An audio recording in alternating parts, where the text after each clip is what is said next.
Now, when you are, from the records, we saw that when you are being cross-examined by the council to the commission in Enugu, you said it was the North that waged war on Biafra. The North, in fact, the first division from the North descended on Biafra from Nsukka. Is that the first division of Northern Nigerian Army? Of course, it is not first division of Northern Nigerian Army, but it was commanded by the Northern troops, Northern officers and men. And that's your basis of saying it was the North that waged war on Biafra? I said actually it was Nigeria that waged war, not Biafra waging war on Nigeria. No, you said the North in your evidence. It must be lapsus linguae. Thank you very much. Now, you said it was in your book and in your evidence that the coup at 1966 January was long overdue. That was what I felt. That was my opinion. Do you still feel that a military coup is the best solution to political problems of countries such as Nigeria? Now, as you are there now on oath. The situation in 1966 cannot by any means be equated to the situation now in Nigeria. Now, do you agree? Now, what I'm saying is, maybe you don't understand my question. I do understand your question. In 1966, how I felt then might not necessarily be how I feel now. Okay. Do you still believe that military as an alternative to political government or to democratic government is the best solution? Right now that I am an old man, I feel otherwise. Okay. And you know that that first attempt you made was the beginning of the military incursion into democratic rule in Nigeria. Very right. It is not the handover or button changing that you keep having after that. Okay. Now the Ohaneze petition and your evidence said there was to be a planned jihad on January 17th. It came from your evidence. I said it's in my book, which was published in 1981. Listen to my question, please. Yes, I said so. Now, immediately after talking about the jihad, they said the coupists. There's nothing called. Listen now, those who planned the coup is the same thing. They are coup plotters. Yes, the coup plotters, it doesn't matter. The coup plotters were to install Chief Awolowo as the president. That's what they plan to do. Which of them? Those who planned the jihad or your own, those who planned... See, you talk about planning the jihad. Those of us concerned with the coup of January 66 did not plan any jihad. Yes.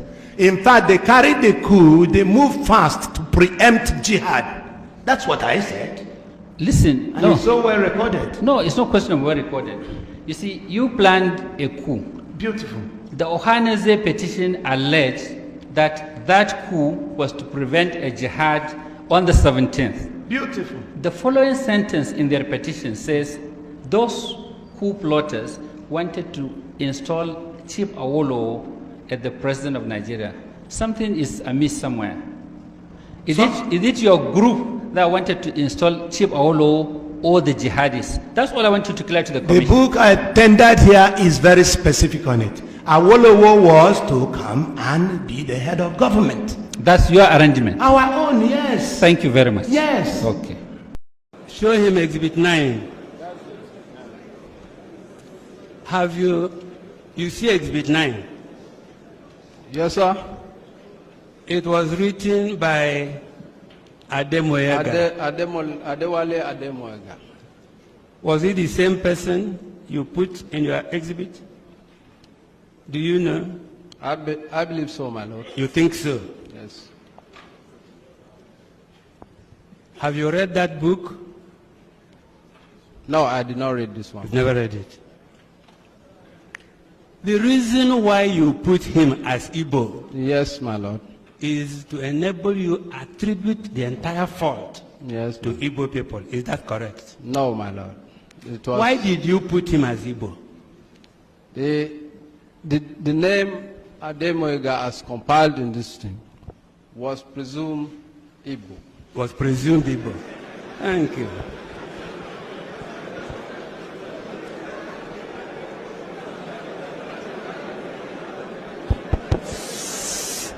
Please silence.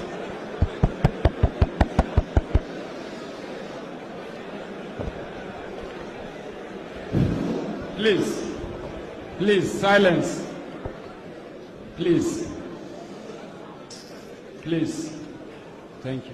Colonel. Yes, my lord. Could you tell the panel? Yes, my lord. Why Ademoyega, Yes, sir. a Yoruba man, should be presumed Igbo? Well, my lord, I believe when this paper was authored, the lists of the names that came in with the belief that they were all Igbos. The what? The lists that were enumerated on the belief That they were Igbos. that they were Igbos. Good. Because Igbos were people, those who were writing it operated the coup. Can you repeat that question, please? I mean, any name that those who were writing your exhibit, Yes. any name that sounded Igbo, you have to put them because it must be those people who either Igbos or answer Igbo names, but they are not Igbos. They must be the planners of the coup. Is that correct? It's not everybody. Other people's name would have been reflected. Why then did you presume Ademoyega as Igbo? Have you any reason? Do you know he took part in the coup? Yes. And because he took part in the coup, Yes. he must be Igbo. No. No. It's Why? not, because here, it has been stated here that other people took part in this coup who are not Igbos. Do you But agree? we are talking of the leaders Colonel, of the coup. do you agree that there were other people who took part in the January 15th coup who were not Igbos? There could be, I have not read Do that. you say so here? There could be other could- people who took part who are not Igbos. No. And it does happen. You see, you haven't answered my question. Yes, my lord. Why did you think Ademoyega must be Igbo? Any answer? We did not, let me say here, Ademoyaga's name appeared as one of the 5 majors who planned the coup. And therefore, And he must be an Igbo. not necessarily. January 15, 1966 coup. Who carried out the coup and for what reasons? Thank you for giving me this opportunity to try and enlighten people on this coup that seems to be at the center of subsequent problems in Nigeria. The coup of January 15th, 1966 was actually led by Major Ifajuna, and he commanded the activities in the south, and Zogo, another major, coordinated the northern side of it from Kaduna. The reason for the coup, if you remember, Nigeria became independent in 1960. We had a government, a quasi-Westminster type government with a parliament and a ceremonial president reflecting, as it were, the Queen of Great Britain. That was Dr. Nnamdi Azikiwe, and Tafawa Balewa was the president from the north. Now, the real problem with Nigeria has always been the imbalance of the federation that is and was known as Nigeria.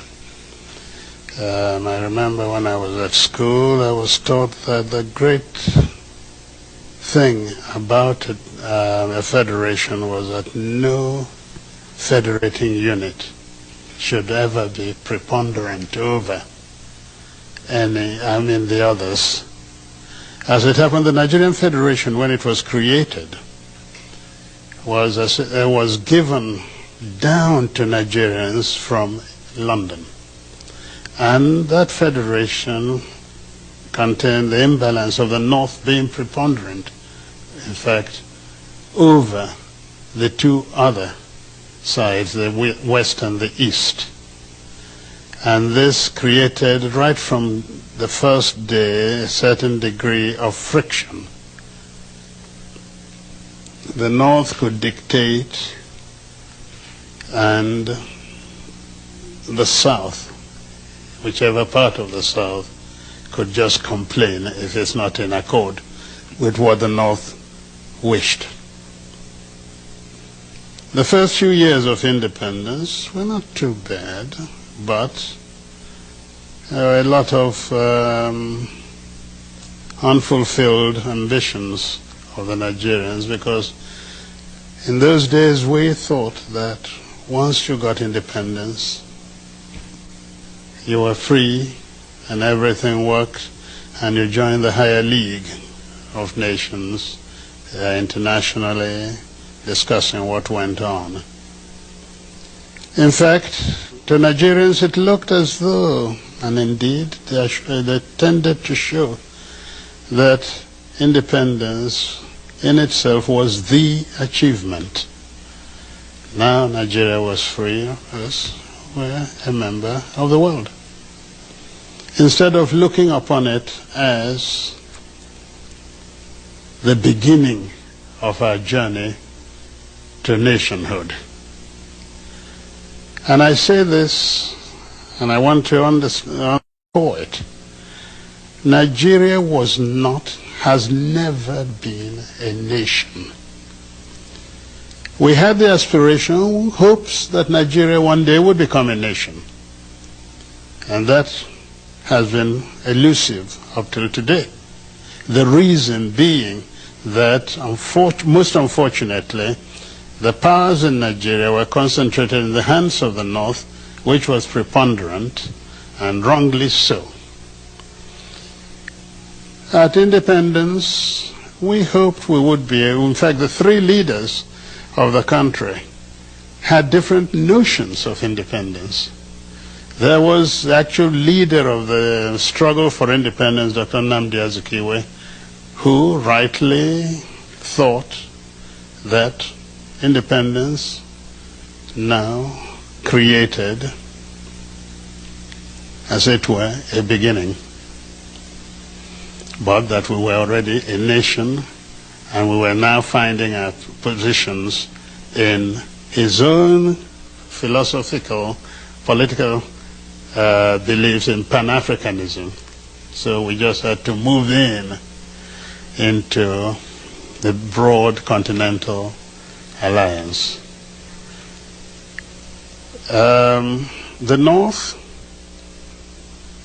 under the Sardana of Sokoto, whose agent was the Prime Minister Tafawa Balewa, felt that the Nigerian nation one had to tread very slowly, because he saw and they saw a great deal of inequities in Nigeria, and perhaps the most important then was the level of education between the North and the South. And therefore that affected, of course, the position of the North, or Northerners, in the bureaucracy of Nigeria. The Sardana and the people of the North got down to trying to build up the North, taking everything they could from the Federation to build up the North to a position in their minds of equality between themselves intellectually and the rest of Nigeria. The West, under Chief Obafemi Awolowo, thought likewise and took the position of consolidating the West so as to ensure that at a given time the West would then emerge superior to either the North or the East. Again, let me go back to the problem of the East. The East entered independence having accepted that the nation was already there. Naturally, the concept of nationhood implied a great deal of sacrifice by the East at all points. First sacrifice, the non-emergence of Dr. Azikiwe as the first executive leader of Nigeria. He vacated the place. He made the sacrifice so that the North could be accommodated. Second, very simple. During the constitutional conferences, independence was offered Nigeria before 1960. But to be able to accommodate the North, that Dr. Azikiwe believed was already part of a nation, we got this rather odd situation where a nationalist refused independence to wait for the North, and so on. Yet, your question, sir, was the question of the reason for the coup. So let me go into it. The teething problems of Nigeria after 1960, the independence, manifested itself in a number of ways.